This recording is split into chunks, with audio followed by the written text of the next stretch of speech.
एक दिन वे ब्राह्मण देवता जंगल में जो भगवान का मंदिर, हनुमान जी का मंदिर, वहाँ नित्य भजन के लिए जाते थे। तो साधन के लिए जा रहे थे तो सवेरे सवेरे एक माताजी उनके सामने, एक महिला सामने आ गई। बुरा नहीं माने, माताओं का स्वभाव ही कुछ ऐसा होता है कि उनके मन में जो आता है वो आ जाए बस, फिर तो यहाँ डांट तो लगी नहीं है, फट से बोल देंगी। माताओं का स्वभाव बस उनके मुंह में मन में आ जाए, फिर किसी को नहीं छोड़ती। तो जैसे ही वो वयोवृद्ध पंडित जी दिखाई पड़े, अरे राम राम, आज सवेरे सवेरे निपुते का मुंह देखने को मिल गया। आज का दिन भगवान जाने कैसे कटेगा, क्या होगा भगवान जाने। पुत्रहीन का मुंह देखने को निपुते का मुंह देखने को मिल गया, ये कह दिया उसने। वैसे इनको बुरा नहीं लगता, पर पता नहीं कभी कभी कोई बात बैठ जाती भीतर, बड़े दुखी हो गए। तो जब हनुमान जी के वहाँ गए भजन करने, तो श्री हनुमान जी ने देखा कि आज ये भजन तो कर रहे हैं पर दुखी हैं, प्रसन्न मन नहीं है। तो हनुमान जी ने कहा कि आप राम नाम कीर्तन करते थे, बड़े प्रसन्न होते थे, दुखी क्यों हो? बोले महाराज अब क्या कहें, हमने तो आपसे कभी कुछ मांगा नहीं, हमको चाहिए भी नहीं, पर अब हमारा तो जीवन ही व्यर्थ है। हमारा मुंह देख के लोग कहते हैं कि अशुभ हो गया, अशुभ हो गया, निपुते का मुंह देखने को मिल गया। तो हमने तो आपसे कुछ मांगा नहीं, हमको चाहिए भी नहीं, पर हमारी तो हमारा जीवन पूरा हो जाए सो ही अच्छा। बोले नहीं कोई बात नहीं है, तुम्हारे प्रारब्ध में तो पुत्र नहीं है, पर तुमने कभी कुछ मांगा नहीं और आज भी तुम याचना नहीं कर रहे हो, पर मैं अपनी ओर से कृपा पूर्वक दे रहा हूं। मेरी कृपा से तुम्हारा वंश चलेगा और तुम्हारे वंश में एक महान भक्त प्रकट होगा, महान संत प्रकट होगा। तो हनुमान जी की कृपा से उस ब्राह्मण का वंश चला। तो उस ब्राह्मण के वंश का नाम हो गया हनुमान वंश। क्या नाम हुआ? हनुमान वंश। उसी वंश में अब कितनी पीढ़ी बाद नाभाजी का जन्म हुआ ये तो नहीं कह सकते, पर हनुमान वंश में ही जन्म प्रसिद्ध जाको, ये प्रियादास जी ने टीका में लिखा है। जन्मांध हुए भय दृगहीन, जन्मांध हुए सो नवीन बात जानिए। भयंकर अकाल का समय था।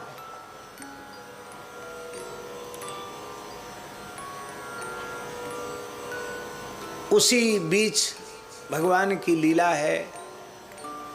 नाभाजी अभी 5 वर्ष के ही थे कि इनके पिताजी भी, पिता माता और ये चले तो थे महाराष्ट्र से इधर राजस्थान मालवा, इधर कहीं अपना अकाल के समय अपना निर्वाह करने की दृष्टि से, महाराष्ट्र में अकाल है तो इधर चले आए, ऐसा होता अकाल के समय।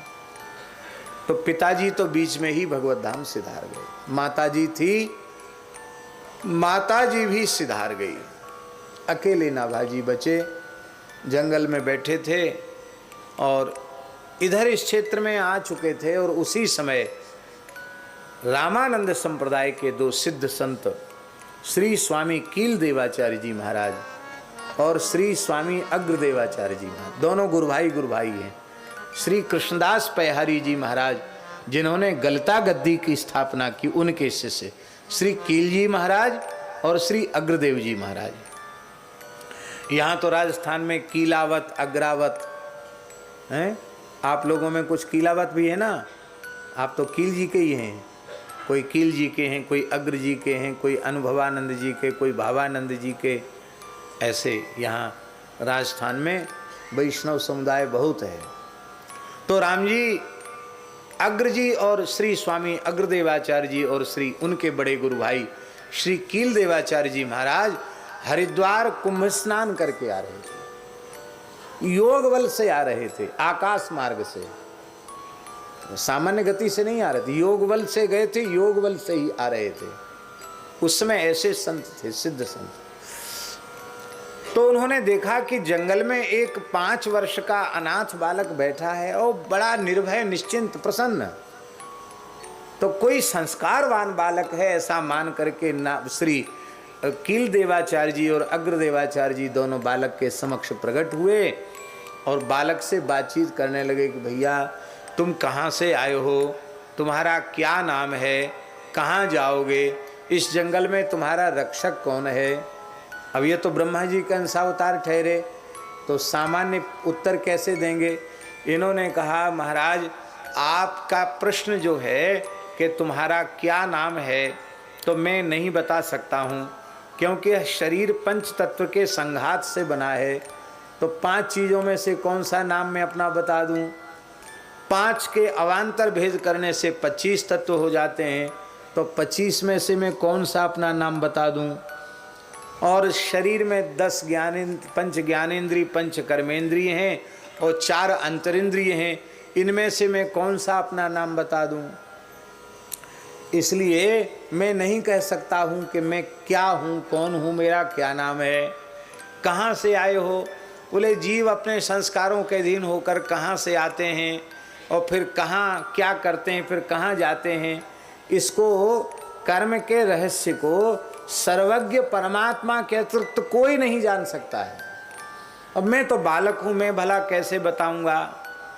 जहाँ से सब जीव आते हैं वहीं से मैं आया हूँ और मैं जाऊँगा, अंत में सब जीवों को वहीं जाना है, जिस परमात्मा का वह अंश है वहीं जाना है। जहाँ सब जाते हैं वहीं हमको जाना है।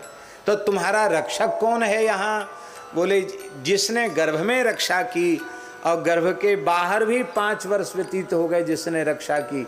जो सबका रक्षक है, जो गर्भ में रक्षक था, अब तक जिसने हमारी रक्षा की है वही हमारा रक्षक है। आहा हा, ये तो कोई बहुत दिव्य बालक है। तब बालक हमारे साथ चलोगे, कहाँ चलेंगे आपके साथ। राम जी ने आपको भेजा तो आपके साथ चलेंगे। श्री अग्रदेवाचार्य जी और कील देवाचार्य जी ने कमंडल में जो गंगा जी का जल था, श्री राम तारक षडक्षर मंत्राज का स्मरण करके जैसे ही बालक के आंखों पर जल का सिंचन दोनों महापुरुषों ने किया तो खुले चक नेत्र खुल गए। केवल यही नेत्र नहीं खुले, भीतर के नेत्र भी खुल गए। हमारे महाराज जी कहते थे नाभा जी के नेत्र के चिन्ह भी नहीं थे, यहाँ से यहाँ तक सपाट था, पर कमल के जैसे विशाल नेत्र प्रकट हो गए। नेत्र वही धन्य हैं जो खुले तो या तो भगवान का दर्शन हो या भगवत स्वरूप संतों का दर्शन हो। लोचन संत दर्श नहीं देखा, लोचन मोर पंख जिमि लेखा। नैनन संत दर्श नहीं देखा, तो मोर पंख के समान है यदि नेत्रों से संत दर्शन नहीं हुआ तो ले आए अपने साथ। गलता जी ले आए। गलता जी जयपुर के निकट है, राजस्थान का महान तीर्थ है गलता। गालव ऋषि ने वहाँ गंगा जी को प्रकट किया और जगत गुरु श्री मदाध्य रामानंदाचार्य भगवान के शिष्य स्वामी अनंतानंदाचार्य जी और अनंतानंदाचार्य जी के शिष्य श्री कृष्णदास बिहारी जी महाराज ने गलता पीठ की स्थापना की। महाराज जी रामानंद संप्रदाय की उस काल की प्रधान रामानंदाचार्य पीठ गलता ही है। पंचगंगा घाट के बाद यदि कोई श्रीमठ के बाद कोई प्रधान पीठ तो, और हम तो ये मानते हैं कि अपने काल में गलता ही पूरे भारतवर्ष में रामानंद संप्रदाय का प्रधान पीठ हो गया। दुर्भाग्य से आज कुछ ऐसे सिर फिरे लोग आ गए हैं जो उसे बलपूर्वक रामानंद संप्रदाय से संबंध हटाकर उसे रामानुज संप्रदाय की पीठ कहना चाहते हैं। यह उनकी अनधिकार चेष्टा है। श्री रामानुज संप्रदाय के प्रति भी हमारा वैसा ही आदर है, लेकिन श्री रामानुज संप्रदाय उनके इष्ट आराध्य भगवान श्री लक्ष्मी नारायण हैं। उनकी परंपरा में मूल मंत्र अष्टाक्षर श्री नारायण मंत्र है और श्री रामानंद संप्रदाय की पवित्र परंपरा में उनका मूल मंत्र षडक्षर श्री राम तारक मंत्र राज। और महाराज जी विचार की बात है, श्री निम्बार्क संप्रदाय, श्री विष्णु स्वामी संप्रदाय, श्री माधव संप्रदाय, ये 3 संप्रदाय श्री कृष्णोपासक संप्रदाय हैं और एक संप्रदाय रामानुज संप्रदाय श्री नारायणोपासक संप्रदाय है, तो क्या ईमानदारी से बताओ राम जी की उपासना का एक भी संप्रदाय नहीं? तो राम जी की उपासना का कोई एक संप्रदाय है तो वो कौन है? वो है श्री सीतानाथ समारंभाम श्री रामानंदार्य मध्यमाम अस्मदाचार्य पर्यंताम वंदे गुरु परंपराम। और ये रामावतों की परंपरा, ये रामानंदियों की परंपरा पूरे भारतवर्ष में इसका प्रमाण है। और हमारी प्रार्थना है रामानुज संप्रदाय के महानुभावों को भी अत्यंत उदारता पूर्वक उस पर अपना अधिकार समाप्त करके उसे पुनः श्री रामानंद संप्रदाय को समर्पित करके और जो पारस्परिक कटुता आई है उस कटुता को मिटा देना चाहिए और सभी सत संप्रदाय के वैष्णवों को एकत्र होकर के गलता पीठ को पुनः उसी स्वरूप में प्रतिष्ठित करना चाहिए। श्री रामानंदाचार्य भगवान का वह प्रधान पीठ है, रामानंद पीठ के रूप में उसको कील जी के द्वारे को, कील जी के स्थान को उसे पुनः स्थापित करना चाहिए। तो राम जी गलता पीठ में श्री नाभा गोस्वामी जी को ले आए और बसंत पंचमी के दिन इनको उनका यज्ञोपवीत संस्कार कराया गया। और कितने आश्चर्य की बात है महाराज जी, बसंत पंचमी के हुई यज्ञोपवीत संस्कार और यज्ञोपवीत संस्कार के साथ ही इनको विरक्त वेश। कितने वर्ष की आयु में? 5 साल की आयु में ही विरक्त वेश हो गया। हमारे सनकादिक भगवान तो 5 ही साल के रहते हैं। 5 वर्ष की आयु में नाभाजी का विरक्त वेश हुआ और इनका नाम रखा नारायण दास जी। क्या नाम रखा? नारायण दास जी। और कहा कि तुम संतों की सेवा में लग जाओ। तो गुरु महाराज की सेवा में, संतों की सेवा में ये लगे रहे। संतों की पत्तल उठाना और संतों की पत्तल में जो कुछ प्रसाद के कण रह जाते थे उसी को आप गुरु आज्ञा से आहार के रूप में लेते थे। एक दिन गुरु महाराज श्री अग्रदेवाचार्य जी महाराज मानसी सेवा में विराज रहे थे। गलता पीठ की ही घटना है। हाँ, कील आज्ञा पाए मंत्र अगर सुनायो है।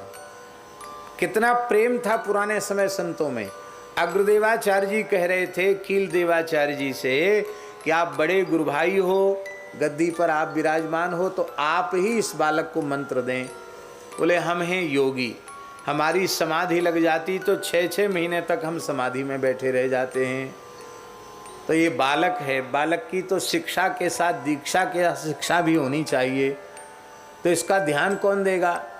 और पूरे गलता पीठ को संभालते तुम ही हो, इसलिए तुम ही मेरी आज्ञा है कि तुम इसी को मंत्र दो। तो कील आज्ञा पाए मंत्र अगर सुनायो है। कील देवाचार्य जी की आज्ञा से स्वामी अग्रदेवाचार्य जी ने बालक को मंत्र दीक्षा दी, सेवा में लगा दिया। एक दिन श्री अग्रदेवाचार्य जी महाराज मानसी सेवा सीताराम जी की कर रहे थे, जानकीनाथ भगवान की, और नाभाजी उस समय मात्र 12-15 वर्ष की आयु के थे। ज़्यादा लंबी आयु नहीं थी, 12 से 15 वर्ष की 15 वर्ष के बीच की अवस्था थी। और करत बयार नाभा मधुर संहार सो, नाभाजी मधुर संहार सो बयार कर रहे थे। मधुर संहार का मतलब ऐसी सेवा नहीं होना चाहिए कि सेव्य को विक्षेप हो जाए। तो वो ध्यान में बैठे, मानसी सेवा में बैठे हैं, ऐसे पंखा नहीं जल रहे थे कि उनको ध्यान में विक्षेप हो जाए। बहुत से लोग कहेंगे अरे महाराज आपको बहुत गर्मी लग रही, लाओ हम पंखा जलें, और पंखा को ही तोड़ मरोड़ देते हैं। इतना जोर जोर से हिलाएंगे पंखा ही टूट जाएगा। अथवा ज़्यादा भाव से पंखा करेंगे तो जिसको पंखा झलेंगे 10-5 चोट पंखे की उसी में लगा देंगे। और संपूर्ण पापों का प्रायश्चित आजकल तो एक ही है, सौरी। सौरी कह देंगे तो सब पाप नष्ट हो जाएंगे। तो ये सेवा की पद्धति नहीं है। सेवा की पद्धति है करत बयार नाभा मधुर संहार सो, बड़ी मधुरता से सेवा कर रहे हैं, सावधान होकर के सेवा कर रहे हैं। और गुरुदेव अग्रदेवाचार्य जी अपने हृदय सिंहासन पर विराजमान करके युगल सरकार श्री सीताराम जी की सेवा कर रहे हैं, सहचरी भाव से सेवा कर रहे हैं, श्री चंद्रकला जी के रूप में प्रकट होकर के सेवा कर रहे हैं। उसी समय एक घटना घटी महाराज का एक राजस्थान मारवाड़ का शिष्य जो बड़ा व्यवसायी था, उसका जहाज तूफान में फंस गया समुद्र में। तो उसने जहाज के मालिकों ने कहा कि अब हम जहाज को बचा नहीं सकते हैं, अपने अपने इष्ट को पुकारो। तो उस शिष्य के मन में तो गुरु निष्ठा ही थी। उसने अपने गुरुदेव श्री अग्रदेवाचार्य जी को पुकारा, हे गुरुदेव, हमारा जीवन मृत्यु के संकट से जूझ रहा है, आप हमारी रक्षा करो। तो जब शिष्य ने गुरुजी को पुकारा तो गुरुजी का चित्त खिंचा उधर। अब देखो, नाभाजी इतने सिद्ध हो चुके हैं 12-15 वर्ष की आयु में कि वो गुरुजी के हृदय की मानसी सेवा का भी दर्शन कर रहे हैं कि गुरुजी क्या लीला का अनुभव कर रहे हैं। और हजारों किलोमीटर दूर समुद्र में तूफान में फंसे हुए जहाज को भी वे देख रहे हैं, उस शिष्य की पुकार को भी वे सुन रहे हैं। उनके मन में आया, गुरुजी को वहां से जाकर भगवान की सेवा छोड़कर शिष्य की विपत्ति दूर करनी पड़े तो फिर मैं सेवा में किस लिए हूँ। आपने पंखे के ही इशारे से तूफान की दिशा बदल दी और अपनी सामर्थ्य से जहाज को किनारे लगा दिया। पर इतनी देर में तो गुरुजी अपने भाव में सूक्ष्म देह से समुद्र के किनारे पहुंच गए थे और समुद्र भगवान की विभूति है तो समुद्र की लहरों को देख रहे थे, समुद्र की लहरों का दर्शन कर रहे थे। तो नाभाजी ने गुरुजी के चरणों में प्रणाम करके कहा, हे गुरुदेव, आप सीताराम जी के गले में पुष्प की माला धारण कराना चाहते थे, आपकी माला स्वीकार करने के लिए युगल सरकार ने सिर झुकाया था, मस्तक झुकाया था। अभी वो वैसे ही बैठे मस्तक झुकाए हुए, आप कृपा करके उनके कंठ में माला अर्पित करें और आपकी कृपा से आपके शिष्य की विपत्ति तो दूर हो गई। गुरु महाराज तत्काल लौट करके अपनी सेवा में आ गए। सेवा पूर्ण करके उन्होंने नेत्र खोले। नेत्र खोले तो पूछा, बोले हो कौन? अरे मेरे भीतर समाधि में प्रवेश करके किसने बोला? तो नाभाजी ने यह नहीं कहा कि सिद्ध गुरु का सिद्ध चेला बोला, मैं सिद्ध हो गया, ऐसा नहीं कहा। नाभाजी ने क्या कहा? नाभाजी ने कहा, हाँ, नेत्र खोल करके अग्रदेवाचार्य जी ने पूछा, किसने कहा, कौन बोला? नाभाजी ने हाथ जोड़कर कहा, उसी आपके दासानुदास बालक ने बोला जिसको आपने अपनी जूठन खिला करके पालित पोषित किया है। आपकी जूठन खाने वाला आपका बालक बोला, ओ अचरज दयो नयो यहाँ लो प्रवेश भयो। अरे शिष्य की अंतःकरण की आध्यात्मिक अवस्था को गुरुजी अनुभव कर लें, इसमें आश्चर्य नहीं है। पर गुरुदेव की परमोन्नत आध्यात्मिक अवस्था तक शिष्य पहुंच जाए, उनके हृदय तक पहुंच जाए, ये तो बहुत ऊंची बात है। तुम तो सिद्ध हो गए हो और ये तुम्हारी साधन की महिमा नहीं है, ये तो मन सुख छयो जान्यो संतन प्रभाव को, ये संतों के प्रभाव से हुआ। संतों की सेवा की, संतों का चरणामृत लिया, संतों की जूठन खाई, उसी से तुम्हारे भीतर यह सिद्धि प्रकट हुई है। अब तुम संतों की महिमा गाओ, संतों के चरित्र लिखो।